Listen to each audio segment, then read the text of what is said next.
Have you guys ever heard of the Green Gable? It's an old historical house right here in Melbourne. Now, for me personally, I thought the house was an old haunted house. I was watching a YouTuber on his channel put up the house, and he went inside the house and he heard all these noises and he ran out and didn't go back in the house. So, is the well still roaming the house today? This house was built back in 1896. It was the second house here in Melbourne and the oldest house here in Melbourne, Florida, and it's still standing. I'm gonna take you guys with me over to the Green Gables today to really find out if the stories, what I hear is true, or the true story about the Green Gable. Let's go.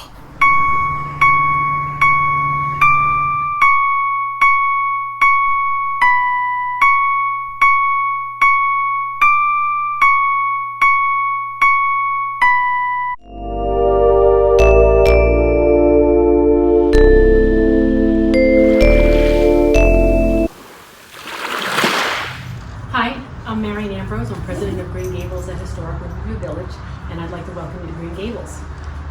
Green Gables was built in 1896 by William Twining Wells and Nora Stanford Wells. They were a wealthy couple from upstate New York. Nora started getting pneumonia in the winters and needed to find a place to go in the winter that was warmer. So they searched around Florida and finally came to Melbourne, and the people were so friendly and the river was crystal clear. So they decided this was the place that they wanted to build their winter home. And so they built here in Melbourne, Florida. The Wells family has been very important to Melbourne. They built the first library, the first auditorium. This house had the first indoor bathroom and toilet. It was wired for electricity in 1896. And the house itself was first built as a four-square, but they had artisans come and build a Queen Anne tower and a bay window. So architecture after that in the area benefited from the artisans now knowing how to do these different types of architecture. So they brought culture, they brought beauty, they brought so many things to Melbourne. So that is why we want to preserve this house and operate it as a living history museum as a tribute to the Wells family, but also as an important part of Melbourne's history and heritage. So this is the house. As you walk in, this is our reception room, and this is where guests would have been greeted. There were heavy curtains up here, and you see this beautiful fretwork. The Wells traveled quite a bit. They brought that back from India. So a lot of the things in the house are special touches that came from other places, which made it another unusual feature of the house. If you came in, this is where you would have been greeted. If you were a friend of the family or you were here to see Mr. and Mrs. Wells and had an appointment, they would have shown you into the parlor. If you were a salesman, they would have said, "We'll take your card, thank you, goodbye," and you would have left. So, since you're a guest and you're welcome here, we will take you into the parlor. Now, we're still learning things as we go. We do a lot of research. Originally, we thought this room was like a tea room, like a formal parlor, and it is now. That's how we have it set up.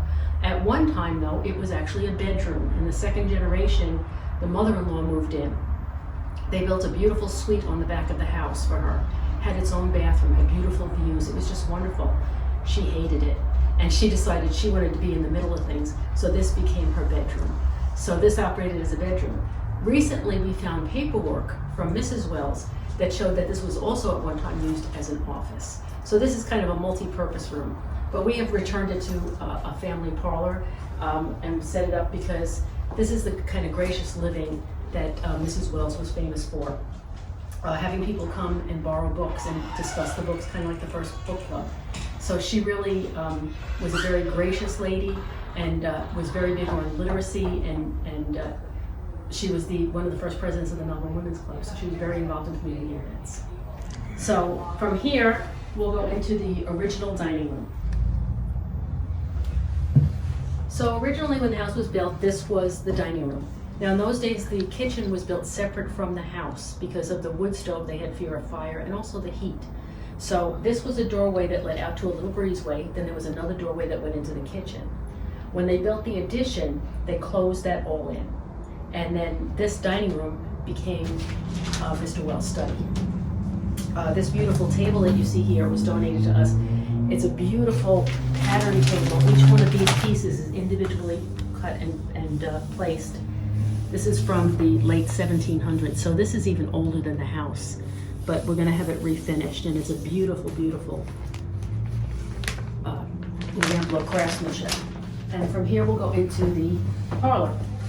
So this is the parlor. A family would have spent a lot of time in here. Now, of course, they didn't have computers, televisions, and things like that. So they would have been in here, they would have been reading, they would have been talking, believe it or not. Some of the ladies might have done some sewing, but this was the place where the family would gather. They also played games, and that's where you get the expression parlor games from, because that was the place where the family would gather to play games in the evening. We do have a beautiful player piano that was donated to us. We spend a lot of time in the house, and we kind of think of it as our own home. And when people come to visit, they get that same feeling, the hominess of Green Gables, and that's our goal, is to make everybody feel welcome here.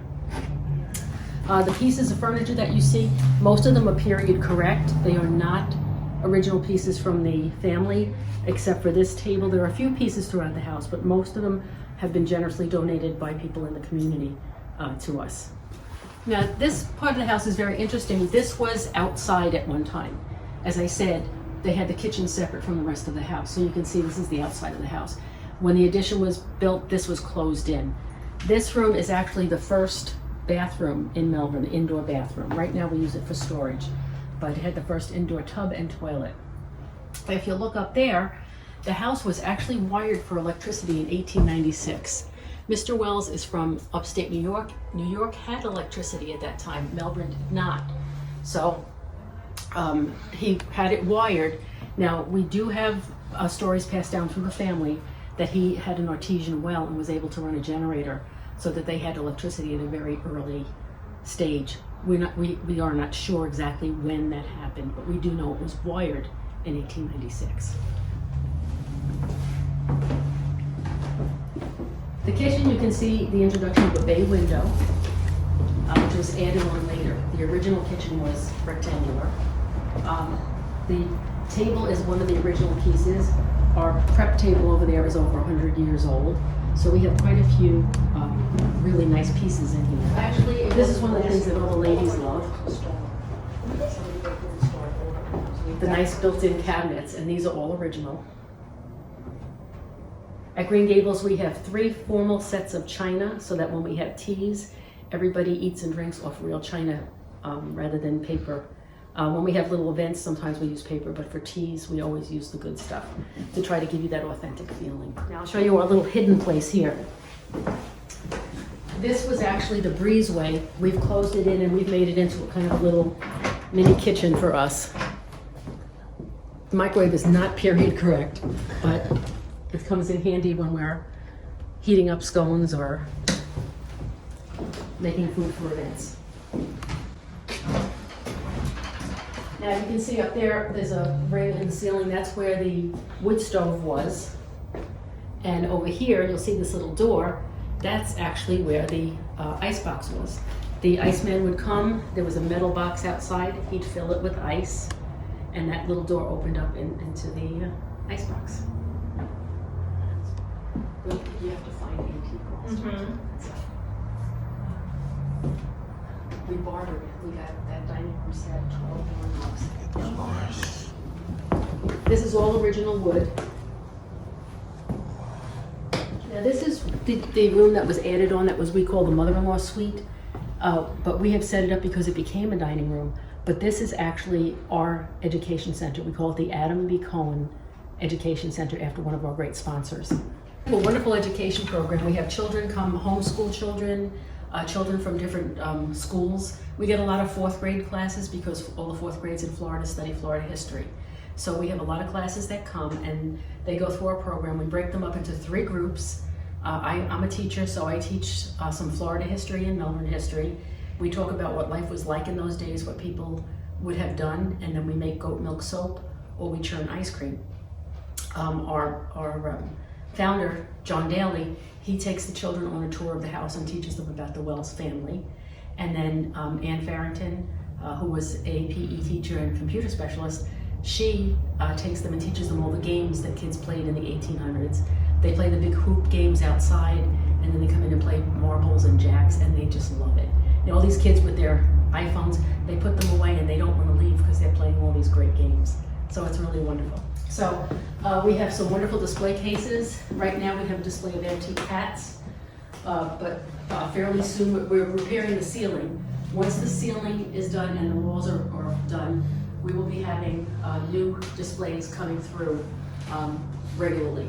Our first one will be, we have some pottery and artifacts from the Eyes Indians, who were the Native Americans that inhabited this area. And then we also have some remnants of the Great Melbourne Fire that will be in one of our showcases. The middle one will be artifacts from the Wells family.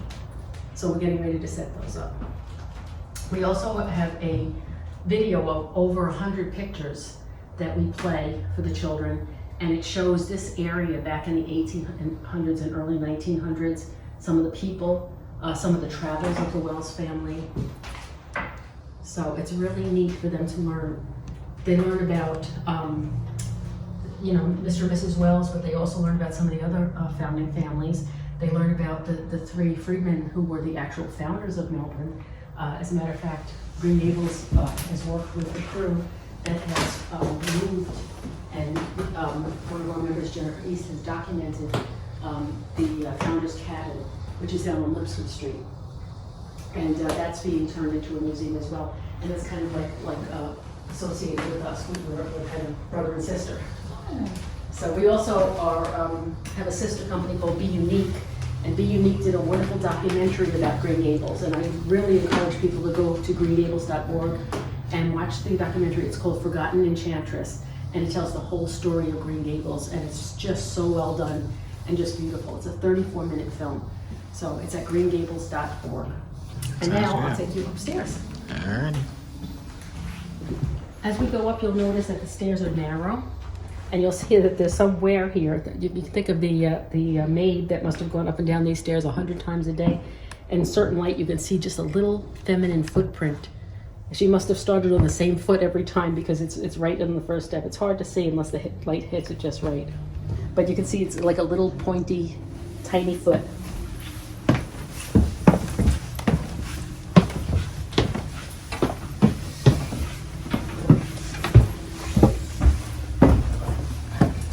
You notice there's a definite list up here. We're in the process of doing a study. We're going to have the house leveled.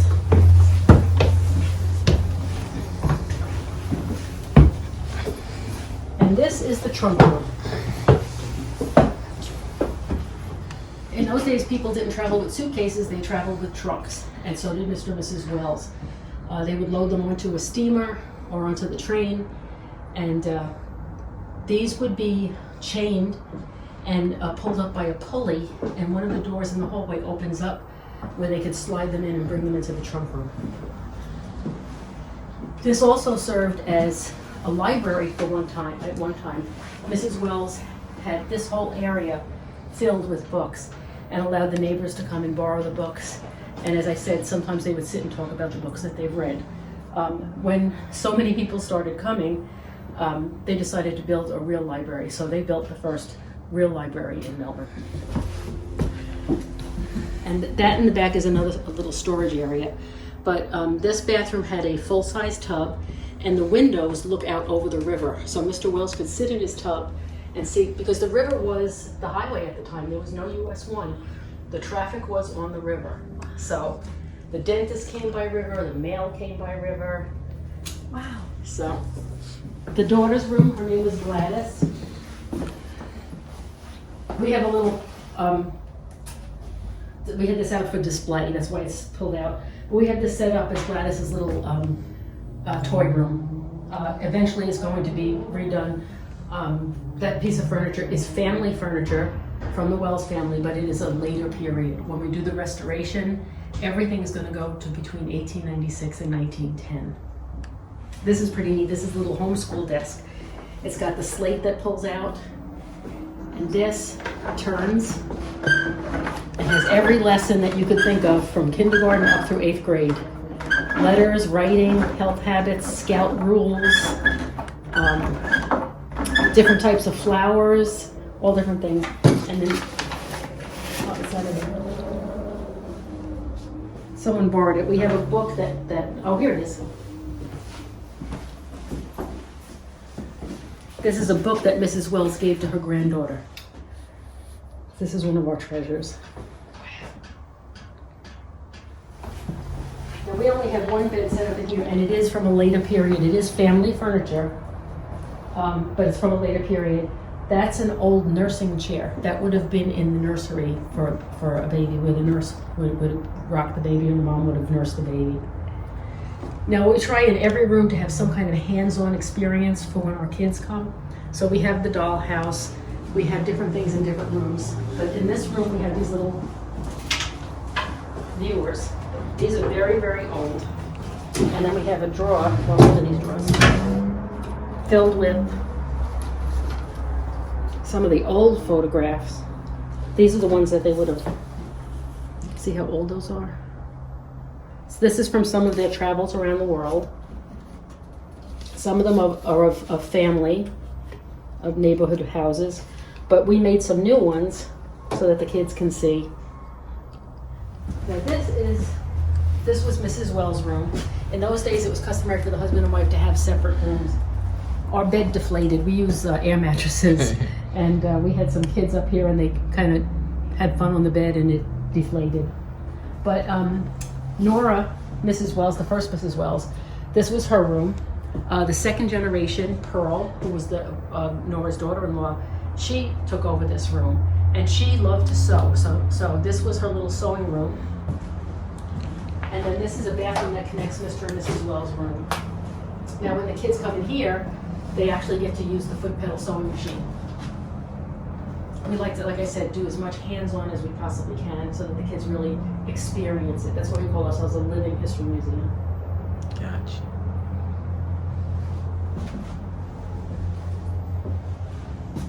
Now, those two rooms are actually going to be removed when we do the restoration. They were added on later, and they took the brunt of the 2004 hurricanes. So we are going to return the house to its 1910 condition, which that was a porch that went all the way around the house. Wow. So it's going to be really beautiful. And then this was Mr. Wells' room, and again, the bed's a little deflated, but you get the idea.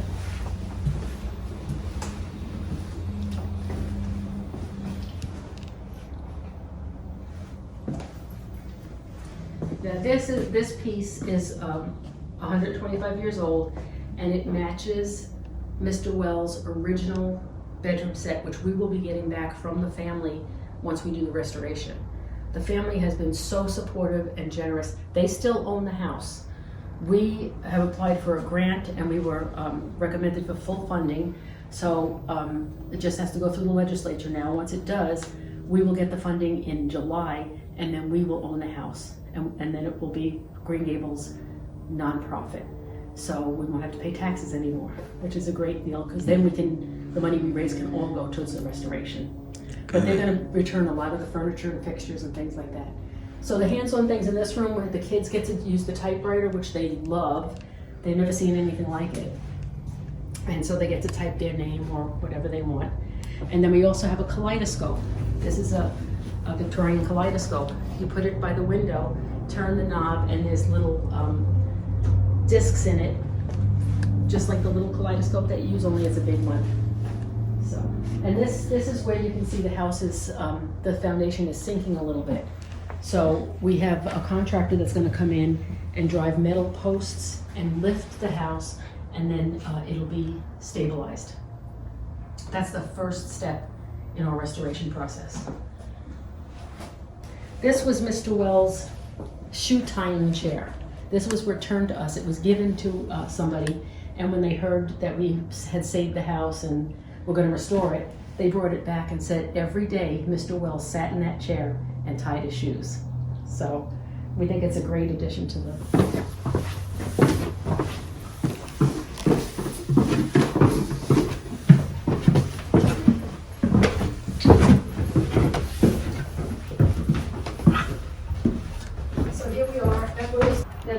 our little kind of replica of Green Gables.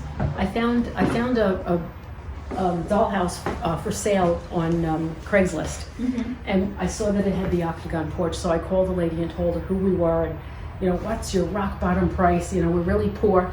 She donated it to us.